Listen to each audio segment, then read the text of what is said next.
নমস্কার, আমি অপরাজিতা the প্রাইডের student teacher. আজকে আমি রয়েছি তমলুকে। এই মুহূর্তে আমার কাছে এসেছে পল্লব ওঝা। পল্লব, কোথা থেকে এসছো? আমি পশ্চিম মেদিনীপুর থেকে এসেছি। কিছুদিন আগে ও এসেছিল, ও অ্যাপ্লাই করে গেছিল। আজকে ও জয়েনিং লেটার নিতে এসেছে। ও খুব তাড়াতাড়ি মন্দারমণির এডভি ক্যানভাসে জয়েনিং করতে যাচ্ছে। সেই ভিডিও তোমাদের কাছে থাকবে। কেমন লাগলো এসে?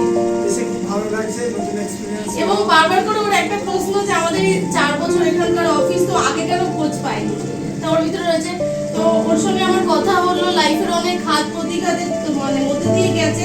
আমি আশা করবো তুমি একটা সুন্দর জীবন পাও, ক্যারিয়ার পাও। সঙ্গে ওনার বাবা এসে, উনি একজন চিকিৎসক। তো আঙ্কেল, আপনার কেমন লাগে? আমার তো খুবই ভালো লাগছে। আসবেন আবার আমাদের কাছে? হ্যাঁ, 100 বার। আমি তো ফোনে যোগাযোগ করবই। একদম।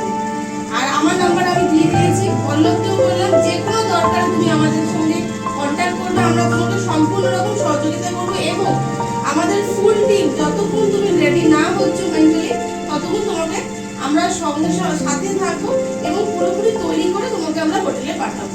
ওকে, থ্যাংক ইউ। আর ওদের মতন যারা পশ্চিম মেদিনীপুর থেকে আসছে, পশ্চিম মেদিনীপুর থেকে, ওরা এটাও বলছিল চাষবাসের কাজ চলছে, অনেকটা সময় কষ্ট করে এসছে। তো যারা যারা রয়েছে পূর্ব মেদিনীপুর, পশ্চিম মেদিনীপুর, যেখান থেকে ভিডিওটা দেখছো, একটু শেয়ার করো। কারণ ও বলছিল আমি কেন খোঁজ আগে পেলাম না। তো অনেকেই আছে খোঁজ পাচ্ছে না যে আমাদের অফিসে কেন রয়েছে। তো তাদেরকে বলবো নিজেদের বন্ধু বান্ধবকে এই ভিডিওগুলো শেয়ার করো, যারা একটা কাজের সন্ধান করছে, এবং তাদেরকে এই ভিডিওগুলো পাঠিয়ে দাও, এবং তারাও যেন একটা ভালো কাজ পায়। ভিডিওটা ভালো লাগে প্লিজ লাইক আর কমেন্ট করো।